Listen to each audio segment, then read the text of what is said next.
Right, everyone, hello.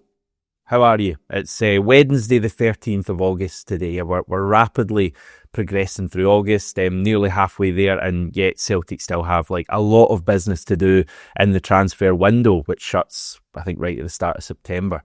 Don't know if we're going to talk transfers really today because, and this may come as a huge shock to you, there's actually not that much really going on at the moment. Things seem to be pretty quiet at Celtic. However, there are a few other things for us to discuss today. And we may actually now come to think of it, go into transfers a little bit later on.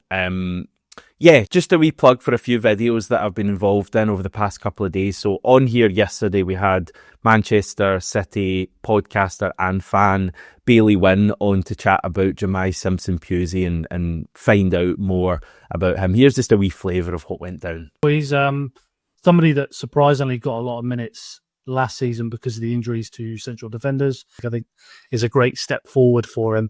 And it's definitely a step he needs, I think. It's great that he had that opportunity to come in.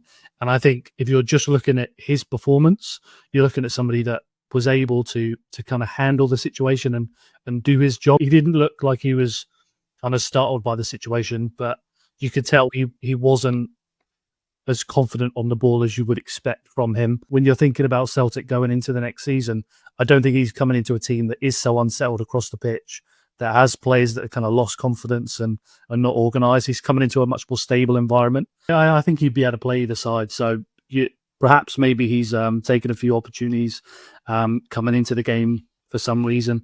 But yeah, he can definitely play on either side. He did throughout the games when he was playing for us. There's a few games where he's played as the right centre-back, a few games where he's played as the left centre-back. So yeah, feel free to check that video out. Also, I think on Monday evening over on the Celtic Way's YouTube channel, the Celtic Way Weekly Episode 2, me, John McGinley, that went out and we kind of delved into the maybe behind the scenes at Celtic. I say we, it was more John doing it with lots of interesting quotes from like Dermot Desmond, Paul Tisdale, and just kind of finding out a bit more about these people.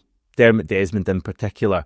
I'm biased, but I found it very interesting, and I know some of you may already have come across it. So it's like 50 minutes of me and John chatting about Celtic. Who doesn't want that? It's over on the Celtic Way YouTube, so please check that out as well.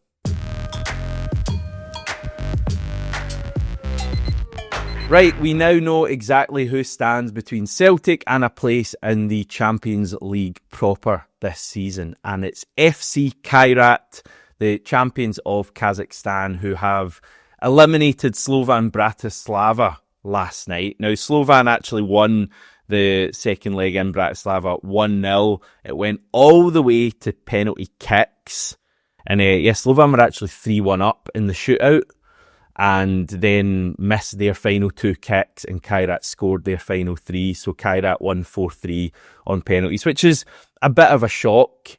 Maybe a bit of a shock to Vladimir Weiss as well, the former Rangers player who couldn't handle his emotions after the game, squared up to the referee and was shown a straight red. Great stuff. So it is Kairat that we will face in the Champions League playoff over the next couple of midweeks, just to get those dates in. So the first leg is a week today, so Wednesday the 20th of August at Celtic Park. It's an 8 p.m. kickoff.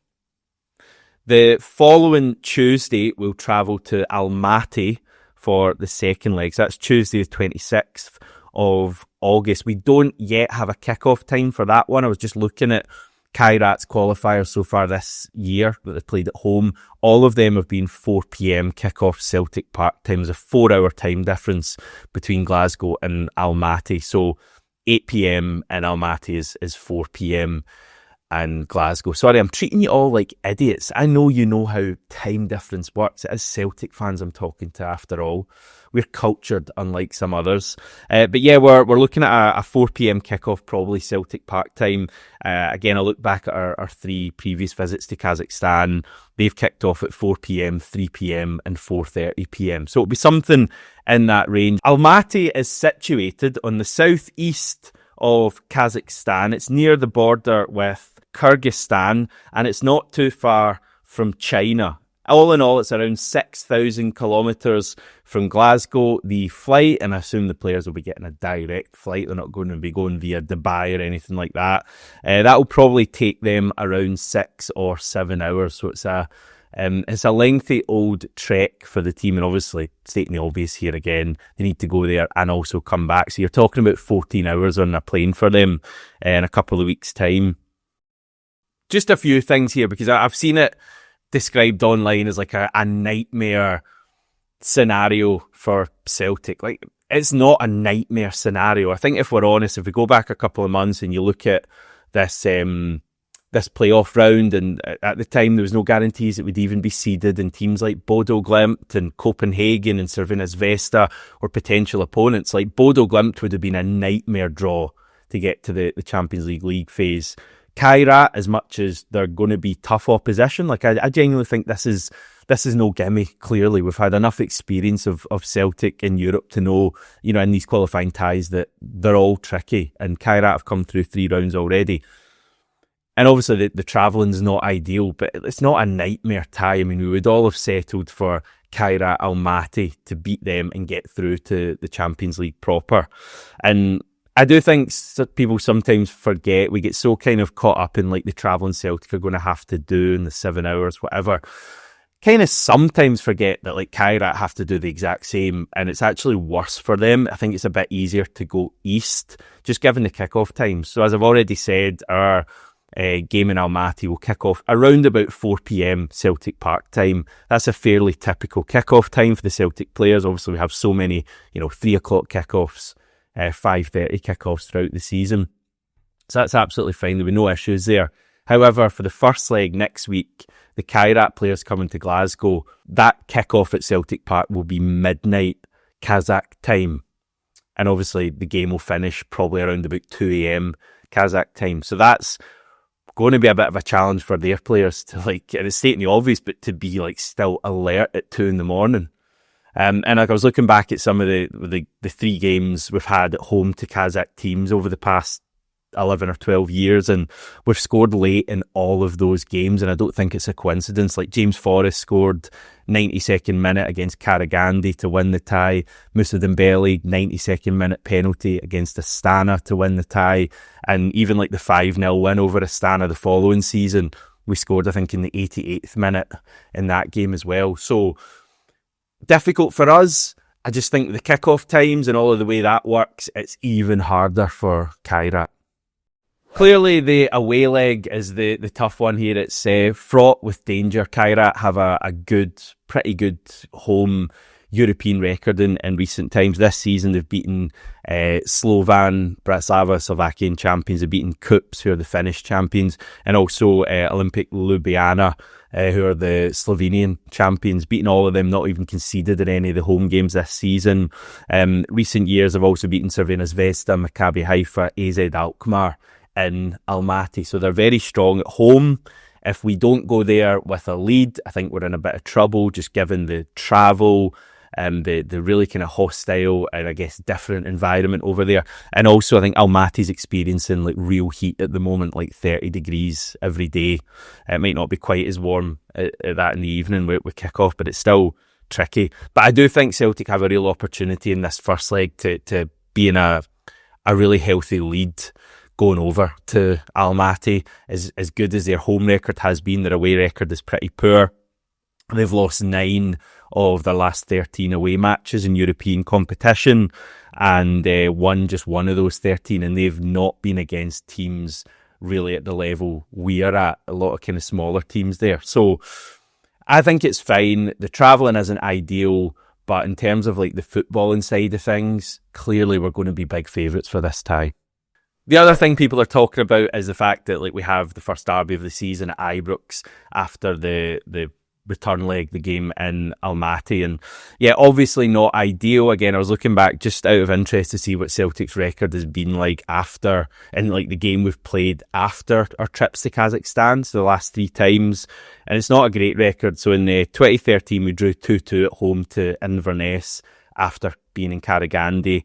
Or I think Astana, that match was actually played. 2017, we were held 1-1 by St Johnstone at Celtic Park.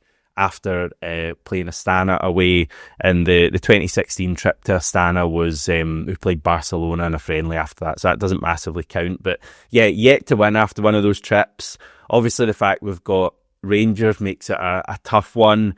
Again, I think potentially without knowing like too much about the effects of like being 13 or 14 hours cooped up in a plane, what kind of effect that has on your fitness and sharpness and all that kind of stuff, mentally and physically. Yeah, I mean, the players aren't going to be flying EasyJet here. They're, I remember years ago, the first time we went and played Karagandhi, I think I remember Chris Commons sharing images of the inside of the private jet, and they all had like beds and stuff. So the players are going to be absolutely fine. And I mean, the return leg is on the Tuesday afternoon. We don't play at Ibrox until the Sunday afternoon. So you've got the best part of 5 days between the two matches. And Rangers themselves have a game in Bruges against Club Bruges on the Wednesday night. We're playing the kind of Tuesday afternoon, effectively. So yeah, no real excuses for me there. The team just need to get on with it. They need to win this tie, and they need to try and win at Ibrox as well, or certainly not lose. But I think we all really want a victory at Ibrox this time. Do all that, maybe even sign a few players as well, Celtic, and we'll all hopefully be feeling very good going into September. By the way, just on the whole European stuff and the knock-on effect on the Scottish Premiership matches, and an amusing story emerged yesterday. Remember how we were talking about Rangers making the decision to postpone their upcoming away game against St Mirren, as is their right under the new SPFL rules. Basically, teams are allowed to ask for the match between the two legs of their playoff tie to be postponed. They took up that opportunity. St Mirren game would be postponed, and then it emerged that Celtic would actually be playing our match, which was at home to Livingston, and we'd therefore have the chance to win that and go to Ibrox 7 points clear, albeit having played a game more. Well, it's now turned out that Rangers don't want to postpone that St Mirren game after all, and the SPFL have confirmed that they've withdrawn their request to postpone it, and that match will now go ahead. And yeah, pretty obvious here that they are terrified at the prospect of going into that derby against us 7 points behind and all the pressure that would bring. But yeah, it's not a great kind of a ringing endorsement of the faith they all have in each other at Ibrox to like deal with the pressure and the heat being turned up on them. And like you compare it to this kind of flip-flop attitude, compare that to what it's like at Celtic, where we've just made the decision, and our decision has always been play the game, let's get on with it. Yeah, interesting stuff. It would just be amazing now if St Mirren beat them and we still went to Ibrox like 7 points clear. But with Rangers having played the game, that'd be the ideal scenario. But yeah, in terms of us, obviously focusing on ourselves, beat Livingston next weekend, and very worst case, we're going to Ibrox 4 points clear with the chance to go 7. Right, I know that was a lot of information there, but I think important stuff. We'll obviously cover the Kairat stuff a fair bit more. I'm going to try and speak to some people hopefully before that first leg, which is a week today. Yeah, so in terms of other stuff, the Lennon Miller to Celtic story is now officially over. That's because he has now officially left Motherwell to officially sign for Udinese for what Motherwell are calling a club record transfer fee, being reported to be around £4.7 million plus add-ons, and he signed a 5-year deal with Udinese. Doesn't seem like our interest in Lennon Miller ever went beyond taking a look at him and scouting him and potentially looking into what he could offer us. But yeah, I think it's been fairly obvious, throughout the summer and probably going even further back, that Celtic have kind of not taken part in this whole Lennon Miller stuff. So not sure why that is. As I say, £4.7 million, we could definitely afford that. There's an argument over whether there's space for him in our midfield at the moment, when someone like Paulo Bernardo is kind of 6th choice at the moment. So I don't know, maybe that's the club's thinking. And yeah, it'll just be interesting to see how Lennon Miller does. I think the feeling seems to be that he's going to go on and have a pretty good career, and we might kind of live to rue not signing him, a bit like with John McGinn in 2018. Although I think our interest in John McGinn was a lot more substantial. I mean, that's well documented. So no Lennon Miller, he won't be joining Celtic. In terms of some other names, like there's, I'll be honest with you, I'll be frank with you, there's just nothing really happening. Usual names: Balak Wisha, Braham, who else have we got? Montano, Obert. There's no real update. There's kind of paper chat about some of them, but I don't really want to waste your time. There's also some kind of daft rumours coming up again. Don't really want to waste your time with that. So things are quiet. Tomorrow night, so Thursday night, 11 p.m. is the deadline for registering our 25-man squad for the playoff tie against Kairat.